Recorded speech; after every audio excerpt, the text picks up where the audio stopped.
धन्य जननी जन्मियो कुंवर कल्ला राठौड़, आन बान पर घर छोड़ियो आयो गढ़ चित्तौड़।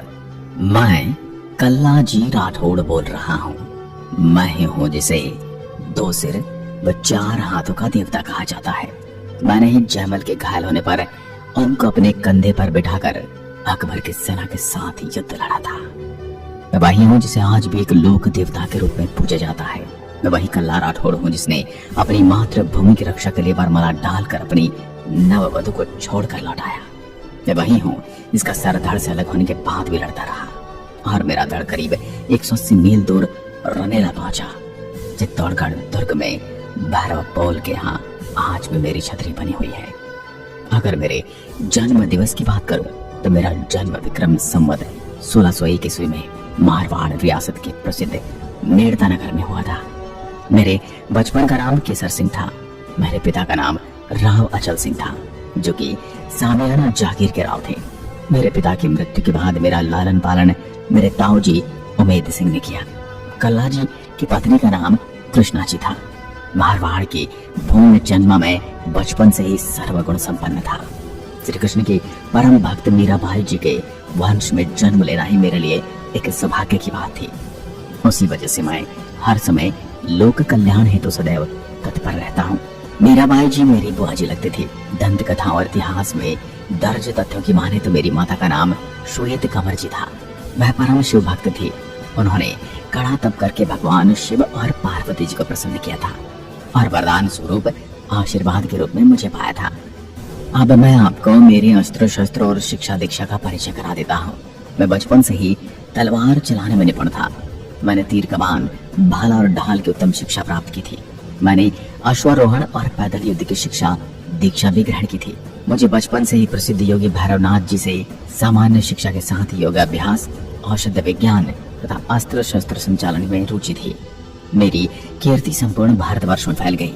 वीरत्व और नेतृत्व के गुणों से मैं अपने साथियों का सिरमार कहा जाने लगा।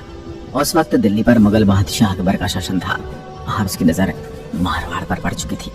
अकबर अपनी साम्राज्य विस्तार नीति के तहत मारवाड़ की ओर कूच कर रहा था, किंतु मारवाड़ की सीमा रक्षा मेड़ता के वीर योद्धा करते थे। जब मैं 22 वर्ष का था तब अकबर ने मेड़ता पर चढ़ाई कर दी और दोनों सेनाओं के मध्य घमासान युद्ध छिड़ गया। इस युद्ध में मैंने और मेरे चाचा जयमल मेड़तिया जी ने अद्भुत युद्ध कौशल का परिचय दिया था। 13 दिनों तक युद्ध चलता रहा, किंतु मुगलों की विशाल सेना के सामने मेड़ता की सेना बहुत दिनों तक युद्ध न लड़ सकी। राव जयमल मेड़तिया समझ चुके थे कि इस विशाल सेना के सामने अब टिक पाना मुश्किल है। इसलिए उन्होंने कूटनीति से काम लेकर अपनी सेना और परिवार के साथ मेड़ता से प्रस्थान करना उचित समझा। मेड़ता की समस्त सेना सहित जयमल जी ने चित्तौड़ की ओर प्रस्थान कर दिया। मेड़ता के वीर योद्धा मेरे साथ चित्तौड़ पहुंच जाते हैं। उस समय चित्तौड़ पर राणा उदय सिंह जी का शासन था और राणा उदय सिंह जी मेड़ता के वीरों का पराक्रम भली भांति जानते थे। उन्होंने सभी वीरों का भव्य स्वागत सत्कार किया। राणा उदय सिंह जी ने मेरे कौशल और शौर्य से परिचित थे, इसलिए उन्होंने मुझे एक महत्वपूर्ण कार्य दिया। मेवाड़ के अहम भाग 56 परगना रनेला में विद्रोह के स्वर उठ रहे थे।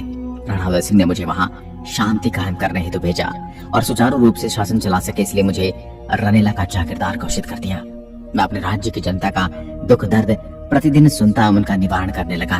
उस वक्त रनेला के पास भौराई तथा टोकर पालों में दस्युओं ने आतंक फैला रखा था। इनका नेता गमिती पेमला था। दस्युओं ने पड़ोसी गांव की जनता का धन, अन्य पशुधन की चोरी एवं कन्याओं का अपहरण कर ले जाते थे, जिसे भौराई गढ़ में बंदी बनाकर दो शोषण किया जाता था। एक दिन डाकुओं ने रनेला क्षेत्र में करीब 200 गायें, बैल आदि चुरा कर भाग गए। जब मैंने दुखी जनता का वृतांत सुना तब मैंने अपनी मर्यादा को ध्यान में रखकर व्यक्तिगत रूप से पेमला को समझाने हेतु पत्रवाहक के रूप में विजय सिंह को भौराईगढ़ भेजा, लेकिन पेमला नहीं माना।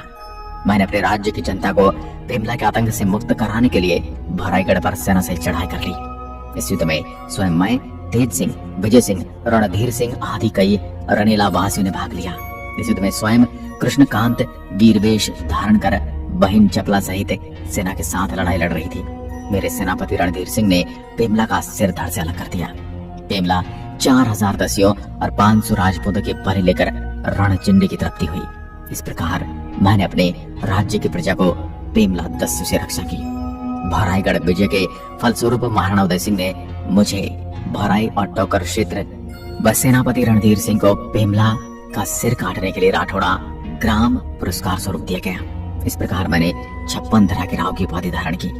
इस बीच मेरे विवाह की घड़ी आ जाती है। मेरा विवाह शिवगढ़ के कृष्णदास चौहान की राजकुमारी कृष्णकांता के साथ तय हो जाती है।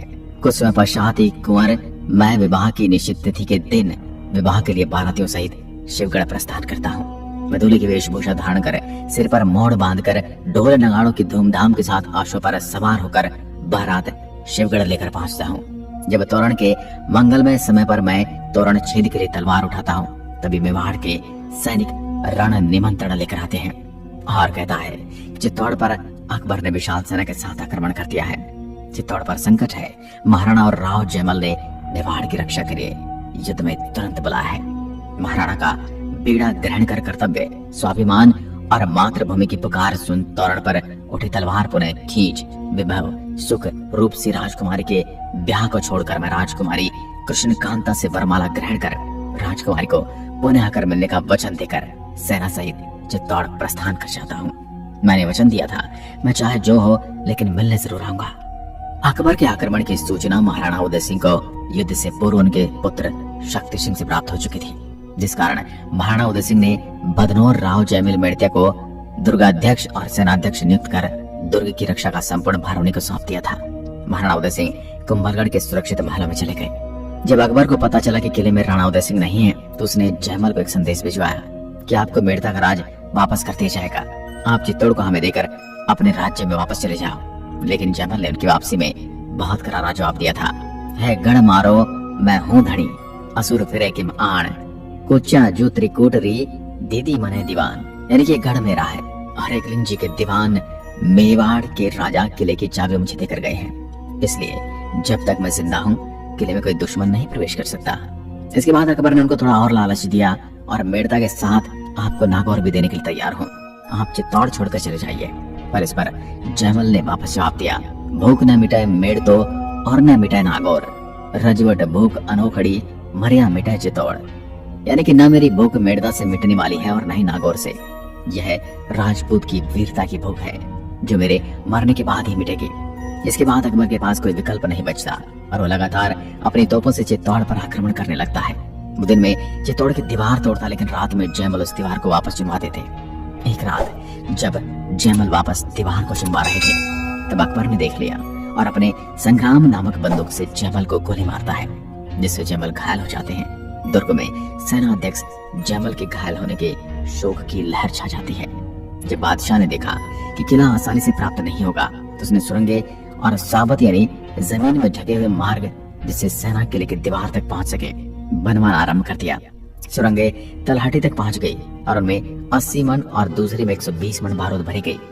इनके छूटने से किले का बोर जुड़ गया और कई योद्धा हताहत हुए, परंतु अब तक अकबर को युद्ध में सफलता नहीं मिली। अकबर के सैनिकों ने कई जगह किले की दीवारें तोड़ दी, परंतु राजपूतों ने पुनः बना ली। इसके बाद अकबर के पास कोई विकल्प नहीं बचता है। रात्रि में सभी क्षत्रियों व क्षेत्राणियों ने एकत्र होकर शाही फौज का बढ़ता हुआ दबाव, दुर्ग में गोला बारूद की कमी, भोजन की कमी और सेनाध्यक्ष के घायल होने के कारण जोहर और शाका का फैसला किया। तारीख 24 फरवरी 1568 और 13,000 राजपूत रमणियों और राजकुमारियों ने क्षत्रियों ने दुर्ग के गौमुख में स्नान कर केसरिया साफा धारण कर गंगा जल का पान कर सुगंधित इत्र का छिड़काव कर व गीता पाठ सुन 2 हाथों में तलवार धारण कर विशाल प्रांगण में एकत्रित हो गए। बड़े हर्ष और मन के साथ चित्तौड़ की साहसी योद्धाओं ने केसरिया वस्त्र धारण कर अमलपान किया। सेनाध्यक्ष राव जयमल ने सरदार को अमलपान कराया। सेनाध्यक्ष के अंतिम मनोहार को चित्तौड़ की सेना ने बड़े प्रेम और सत्कार से स्वीकार किया। अब राजपूतों के उत्साह की कोई सीमा न रही।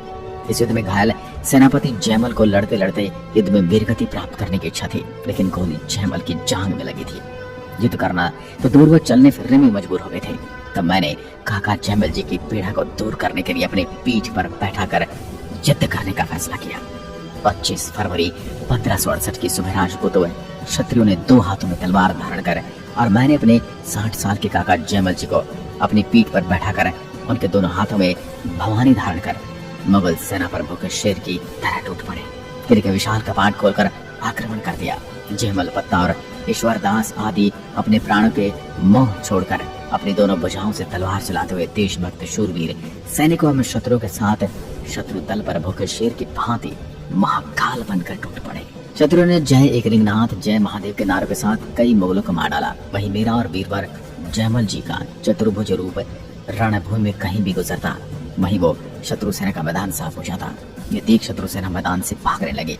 बादशाह अकबर ने मुगल सेना को रण क्षेत्र से पीछे हटते देख राजपूतों पर मतवाले होने हाथी को छोड़ दिया। अकबर ने